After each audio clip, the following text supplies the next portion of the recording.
रास क्या है?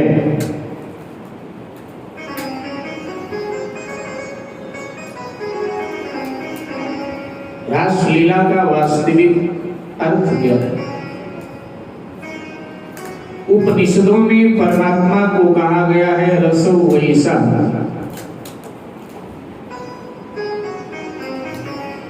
अर्थात परमात्मा रस रूप है और उसी रस का बहुवचन है रास।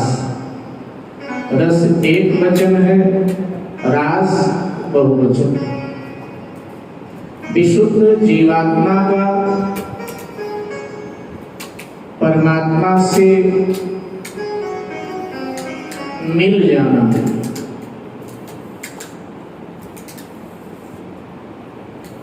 ब्रह्म का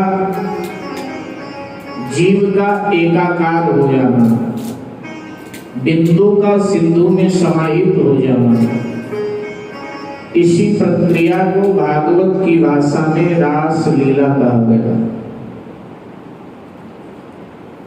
और सरल करना चाहें तो अनंत अनंत काल से बिछड़े हुए जीवों का एक साथ परमात्मा में विलय हो जाना, ब्रह्म में विलय हो जाना, इसी प्रक्रिया को रास लीला कहा गया। श्री सुखदेव जी महाराज वर्णन करते हैं, भगवान पिता रात्रि शरदोत फुल्ल मल्लिका विचेरन्तु मनश्चक्रे योग माया उपाश्रिता। विचेरन्तु मनश्चक्रे योग माया उपाश्रिता। रासलीला का एक दूसरा अभिप्राय भी हमारे संत जन कहते हैं। रासलीला माने काम विजय लीला है। आज निकुंज में जब श्री हरि विराजमान थे तो उनके सामने कामदेव आया, प्रणाम किया। भगवान ने पूछा यहाँ कैसे? तो कहने लगा मैं आपसे युद्ध ही करना चाहता, एकदम दे। भगवान ने कहा रामावतार में मैंने तुझे पूरी तरह पराजित किया था, फिर अब क्या करने आ गया? बोला तब आप मर्यादा पुरुषोत्तम थे और वहां तो मुझे पराजित ही होना था, क्योंकि जहां राम तहाँ काम नहीं और जहां काम नहीं राम, रवि रजनी नहीं रही सके तुलसी एक ठाम। लेकिन अब मुझे लग रहा है कृष्णावतार में कि मैं विजय हासिल करूं। तो भगवान ने कहा कि युद्ध करो। कामदेव ने कहा कि ऐसे में युद्ध नहीं करूं। तो जब आप स्त्रियों से घिरे हुए होंगे, उनकी गलबहियां डालकर नाच रहे होंगे, फिर मैं आप पर आक्रमण करूंगा। मुझे लगता है कि फिर मैं आप पर विजय पाऊंगा। तो भगवान ने कहा कि ठीक है, फिर प्रतीक्षा करो, जब ऐसा समय देखना तो फिर मुझ पर आक्रमण करो। और अंततः वो समय आया। भगवान पिता रात्रि शरदोत फुल्ल मल्लिका विचेरन्तु मनश्चक्रे योग माया उपाश्रिता।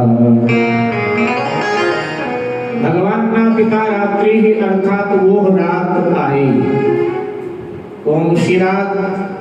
मिलन की रात। किनके मिलन की रात? जीवात्मा परमात्मा के मिलन की रात।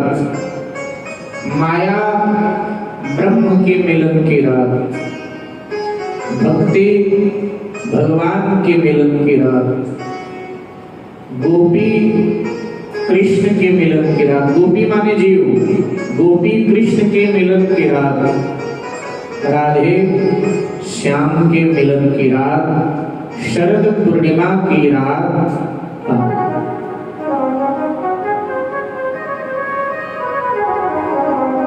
भगवान श्री कृष्ण ने अपनी योग माया का आश्रय लिया है। योग माया उपासना अर्थात योग माया का आश्रय लिया। संकल्प मात्र से दिव्य भव्य रास मंडप का निर्माण हुआ और अब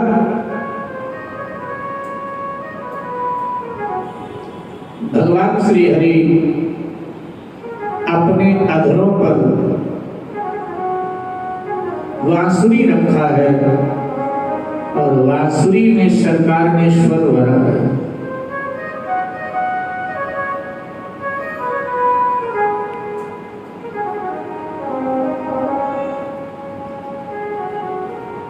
ध्वनि जहां जहां पहुंची, जिन जिन के कानों में मधुर मुरली की ध्वनि गई, उनकी दशा क्या हुई। और ध्यान दीजिएगा, ज्ञान में दिशा होती है और भक्ति में दशा होती है। दशा क्या हुई?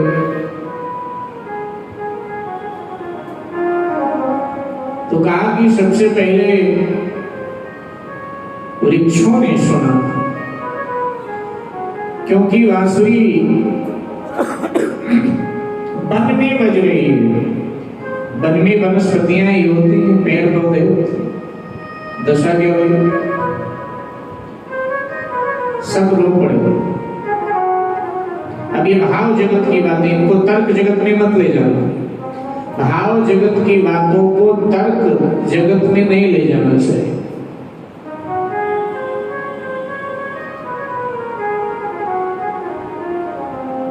तो वनस्पतियां वृक्ष आदि रोने लगे। तो क्यों रोने लगे? तो एक महात्मा जी कहते हैं कि वृक्षों को लगा कि बांसुरी भी कल तक वृक्ष थी, लेकिन वो भगवान तक पहुंच गई और हम जहां थे वहीं रह गए। अब हमारी बरादरी का कोई तरक्की कर जाए, बहुत आगे निकल जाए और हम जहां के तहां रह जाएं, तो कई बार ईर्ष्या के आंसू बहाते हैं कि देखो वो कहां पहुंच गया, मैं कहां। इसलिए रो रहे हैं। तो एक महात्मा जी बताते हैं कि बांसुरी ने वृक्षों के कुल की मर्यादा तोड़ दिया है, इसलिए रो रहे हैं। वृक्ष कहते हैं कि हम सबका स्वभाव है, हमारे कुल की मर्यादा है कि हम घर बसाते हैं। भाई आप घर बनाते हो तो कितना सामान घर में लकड़ी का होता है। हम घर बसाते हैं, लेकिन हमारे कुल की ये बेटी जो बांसुरी है ना, ये घर उजाड़ने का काम करती, हमारे कुल की मर्यादा को तोड़ रही है।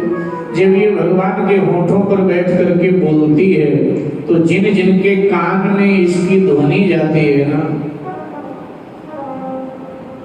उनका घर उजड़ जाता है, लौकिक दृष्टि में उजड़ जाता है, लौकिक दृष्टि। क्योंकि जगत को छोड़ करके वो जगदीश के बन जाते हैं, स्वार्थ को छोड़ करके परमार्थ पथ के वो पथिक बन जाते हैं, जिनके कानों में कृष्ण के बांसुरी की ध्वनि पहुंच जाती है। तभी साकेतवासी पूज्य जी महाराज ने कहा, अगर तू चाहता कि हो घनश्याम की मुझ पर नजर पहले, तो उसके आशिकों की खाक पावे कर गुजर पहले। तरीका है निराला अजब इस इश्क के मंजिल पे चलने का, यहाँ कदम पीछे गुजरता है, गुजर जाता है सर पहले। कदम पीछे गुजरता है, गुजर जाता है सर पे। उन्हीं का घर बसा पहले दिले मोहन की बस्ती में, कि जिनका दीन दुनिया दोनों से उजड़ा है घर पे, कि जिनका दीन दुनिया दोनों से उजड़ा है घर पे। इसलिए आंसू आ गए। एक महात्मा जी कहते हैं, उनका ऐसा अभिप्राय है कि वृक्ष आंसू इसलिए बहा रहे हैं, ये प्रेम के आंसू हैं, ये भाव के आंसू हैं। वो कह रहे हैं कि हम भगवान तक नहीं पहुंच पाए, क्योंकि भगवान तक वही पहुंचता है जो साधना करता है। तो हम तो कोई साधना कर नहीं पाए, भगवान तक पहुंच नहीं पाए, लेकिन हमारे कुल की बेटी भगवान तक पहुंच गई।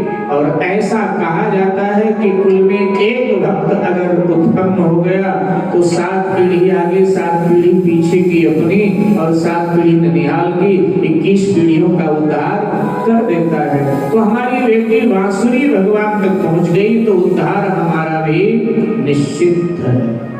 अपने अपने भावों को ये व्यक्त कर रहे हैं। तो मेरे भाई बहन, सबसे पहले सुना है वृक्षों ने, और वृक्षों की ये दशा हुई, और आप बांसुरी की ध्वनि और तीव्र हुई सो गोपी जनों के कान में गई। यहाँ ये मैं स्पष्ट करता चलूंगा, जब गोपी शब्द आता है तो लोग समझ लेते हैं कि गोपी का मतलब बनी ठनी स्त्रियां, लेकिन ऐसा नहीं। गोपी साधना में एक अवस्था का नाम है, एक अवस्था है गोपी।